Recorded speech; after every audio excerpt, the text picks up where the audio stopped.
بسم اللہ الرحمن الرحیم۔ عمران خان صاحب نے وہ کر دکھایا جو کسی کو توقع نہیں تھی۔ عمران خان صاحب نے پی ڈی ایم کے چھکے چھڑا دی ہے، خان صاحب نے یہ کر دیا، خان صاحب نے وہ کر دیا ہے۔ یہ وہ باتیں ہیں کہ جو اس وقت پی ٹی آئی کے ولاگرز، پی ٹی آئی کے فالوورز کو بیوقوف بنانے کے لیے یوٹیوب اور سوشل میڈیا پلیٹ فارم پہ کر رہے ہیں۔ مجھے حیرت اس بات پہ ہو رہی ہے کہ ابھی وزیر اعظم صاحب نے منظوری دی تھی، صدر صاحب نے سمری پر سائن نہیں کیے تھے، اس وقت بھی یہ باتیں کی جا رہی تھی کہ خان صاحب سرپرائز دیں گے، صدر صاحب سمری روک لیں گے، ڈیلے کر دیں گے۔ لیکن جیسے ہی صدر صاحب نے سائن کیے، یک دم سے انہوں نے یو ٹرن لیا اور اس طرح کی باتیں کرنے لگ گئے۔ آپ کو اس میں کوئی حیرت محسوس ہوتی ہے؟ مجھے تو حیرت اس لیے محسوس نہیں ہوتی کہ یہ جن کے فالوور ہیں نا، یہ جو پی ٹی آئی کے اسپانسرڈ یوٹیوبرز ہیں، تو انہوں نے انہی کی دیکھیں، جس کا بندہ فالوور ہوتا ہے نا، تو اسی کی ہدایات کو، اسی کے طور طریقے کو، طرز اس کو، جو اس کا عمل ہوتا ہے، اسی کو اپنایا جاتا ہے۔ تو یہ یو ٹرن کے فالوور ہیں۔ یہ دیکھیں، جنرل عاصم منیر صاحب کی تعیناتی پہلے سے ہی ہمیں پتہ تھا، مطلب گورنمنٹ کے حلقوں سے اگر ہم دیکھتے ہیں کہ وہ ایک ماہ پہلے بھی جو تاثر یہی تھا نا، کیا سرائی یہی تھی کہ حکومت جنرل عاصم منیر صاحب کو آرمی چیف لگائے گی۔ ہاں جی۔ اب اسی بات پر خان صاحب نے وہ کیا تھا، ایک بیانیہ اور ایک فساد کھڑا کر رکھا تھا ملک کے اندر کہ یہ جی اپنی مرضی کا آرمی چیف لانا چاہتے ہیں، نواز شریف سے کنسلٹنسی اسی لیے ہو رہی ہے، نواز شریف جو ہے وہ اپنا نیوٹرل امپائرز کے بغیر تو وہ کبھی کھیلے ہی نہیں ہیں، تو یہ مجھے نائل کروانے کے لیے ایک ایسا آرمی چیف لائیں گے سر۔ حالانکہ پہلے دن سے کنفرم مطلب جو قیاست تھی وہ یہی تھی کہ حکومت عاصم منیر صاحب کو آرمی چیف لگائے گی، اور سینئر جنرل بھی وہی تھے۔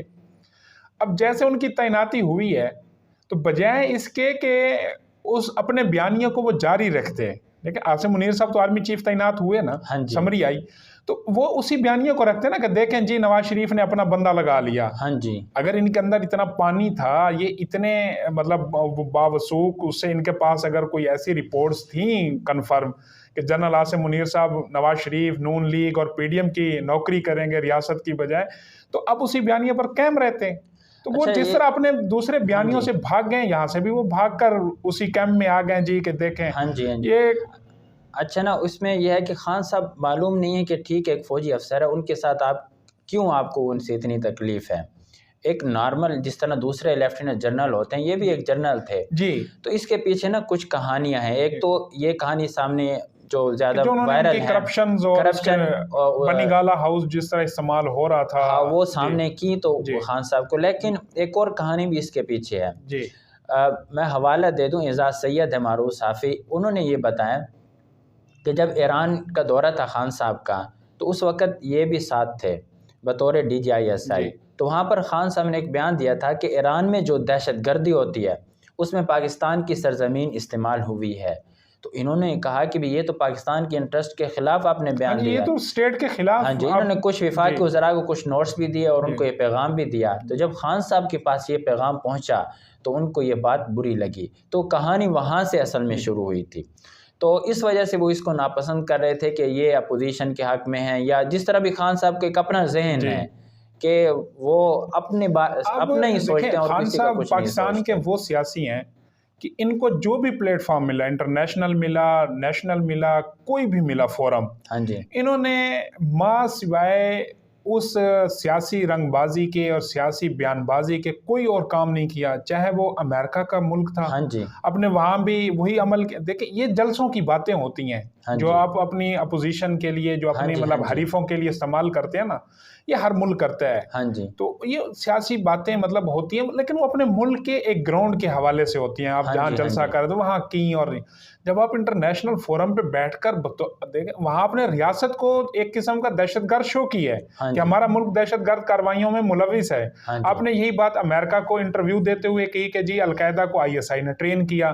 تو یہ وہاں سے چیزیں ریاست، جو اب فوج کا کیا کام ہے اسٹیبلشمنٹ کا، پاکستان کی حفاظت محافظ ہے نا وہ، تو یہ ان کے اگینسٹ گئی نا یہ بات۔ اچھا ابھی بھی خان صاحب جو 26 نومبر کو وہ لانگ مارچ کرنے کا اعلان کر چکے ہیں، پہلے ان کا پلان تو یہی تھا کہ تعناتی کے حوالے سے وہ ٹانگ اڑائیں گے. جی ہاں وہ تو صدر صاحب نے، ہم نے کل بھی اپنے ولاگ میں کہا تھا کہ صدر صاحب خان صاحب بات نہیں مانیں گے، صدر صاحب بات نہیں مانیں گے، اور پھر وہی ہوا. خان صاحب نے کوشش کی ہے، اس میں کوئی شک نہیں، انہوں نے کوشش کی ہے، پہلے بیان بھی دیا کہ ہم کھیلیں گے، انہوں نے کہا ہم کھیلیں گے. تو صدر صاحب نے کھیلنے نہیں دیا، پہلے ہی خود ہی وکٹ اکھاڑ کر لے گئے. اچھا اب بات یہ ہے کہ 26 نومبر کو وہ آ رہے ہیں، تو اب کیا کرنے آ رہے ہیں 26 نومبر کو؟ بڑا سرپرائز دینے آ رہے ہیں، بہت بڑا سرپرائز ہوگا. خیموں کی دنیا میں ایک تو یہ کہ پتہ نہیں یہ خیمے وہی 5 ارب میں سے میرے خیال میں لیے گئے ہیں. خیمہ بستی جو بننی تھی سیلاب زدگان کی، تو یہ وہ شاید وہی خیمے اب آباد پی ٹی آئی کے ورکروں سے کیے ہوئے ہیں. سرپرائز یہی ہوگا کہ جی دیکھیں ملک کے اندر کینسر اسپتال نہیں تھا، میں نے شوکت خانم کے لیے فنڈ کیا، میں نے پہلی دفعہ نیوٹرل امپائر متعارف کرایا. میں یورپ کو جانتا ہوں، میں شام کو جانتا ہوں، میں صبح کو جانتا ہوں.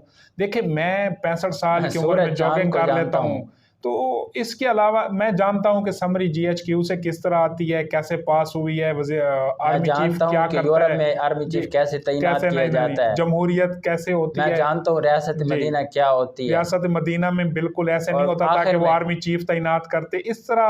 آخر میں پھر یہ کہیں گے کہ میں جانتا ہوں اب یہاں سے اٹھ کر کیسے جانا ہے. اور پھر اس کے بعد یہ بھی ہوگا کہ جی آخری گیند تک لڑوں گا اور آخری گیند میری جیب میں ہے. وہ اپریل سے جیب میں پڑی ہوئی ہے، وہ اپریل میں ہے. پھر بارشیں آ گئیں، اس کے بعد پھر جی گراؤنڈ چینج ہوا. اب گراؤنڈ کے بعد صورتحال یہ ہے کہ میرے خیال میں اب میچ جو ہے وہ ون ون سچویشن کی طرف چلا گیا. خان صاحب کی گیند وہیں پاکٹ میں رہ گئی. اچھا اب جو اس وقت جو حالات رکے ہوئے تھے تمام تر، وہ تو تعیناتی پہ رکے تھے. بالکل اب حالات چلنا شروع ہوں گے، کوئی میچ سٹیبل ہوگی. وزیر اعظم صاحب ترکی کے دورے پر چلے گئے ہیں، تو یہ ایک اہم دورہ ہے. اس سے پہلے وہ امریکہ کا دورہ کر چکے، رشیا کا کر چکے. اس کے علاوہ انہوں نے وہ اس کا کیا، چائنا کا کیا، یو اے ای، قطر، مطلب سعودی عربیہ کا. تو وزیر اعظم صاحب اور وزارت خارجہ اس بھاگ دوڑ میں ہے کہ جس طرح ہم مطلب جس سچویشن پہ کھڑے ہیں، مالی مشکلات اس میں. اچھا تو پاکستان کی جو یہ تعیناتی ہے نا آرمی چیف کی، اس کے اوپر باقی ادر ورلڈ کا بھی بڑا کنسرن ہوتا ہے. تو میرے خیال میں اب وہ فیصلہ ہو گیا، تعیناتی ہو گئی ہے. جی 29 کو جیسے ہی ان کو کمانڈ ملنی ہے، پھر ان کی کچھ میٹنگز بھی ہونی ہیں. تو سی پیک کی جس طرح سیکورٹی کے حوالے سے ہمارا ایک الگ سے ایک فورم قائم کیا ہوا ہے ہم نے، تو وہ بھی ایک نیا آرمی چیف آنے سے پھر ان کی مطلب جب کنسرن ہوگا چائنا کا دورے بھی ہوں گے. جی تو اس کے بعد جو چیزیں ابھی سٹاف فل ہیں تو وہ انشاءاللہ بہت جلد موو ہو جائیں گی، آگے ڈیولپمنٹ ہوگی. خدا کرے جو بھی ہو پاکستان کے لیے، اللہ کرے کہ ایسا ہو.